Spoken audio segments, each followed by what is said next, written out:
ரிஷபத்தில் அமர்கின்ற ராகு இங்கே சுக்கிரனைப் போலவே மாறி சுக்கிரனின்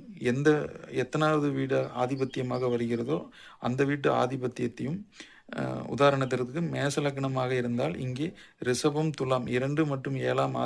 ஆதிபத்திய பலனையும் சுக்கிரனோடு காரகத்துவத்தையும் இங்கே இணைத்து கொடுக்கின்ற ஒரு அமைப்பில் ராகு பகவான் இருப்பார்.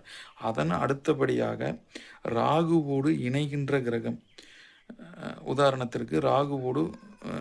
சூரியன் இணைந்தால் இங்கே 5 கூடைய ஆதிபத்திய காரக பலனையும் இங்கே ராகு பகவான் கொடுக்கின்ற ஒரு அமைப்பில் இருப்பார். அதன் அடுத்தபடியாக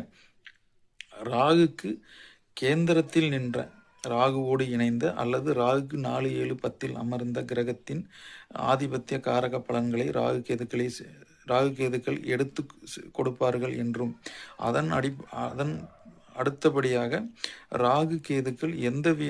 கேதுக்களோடு தொடர்பு கொண்ட கிரகத்தின் ஆதிபத்திய காரக பலன்களை செய்வார்கள் என்றும், அதன் அடுத்தபடியாக ராகு கேதுக்களுக்கு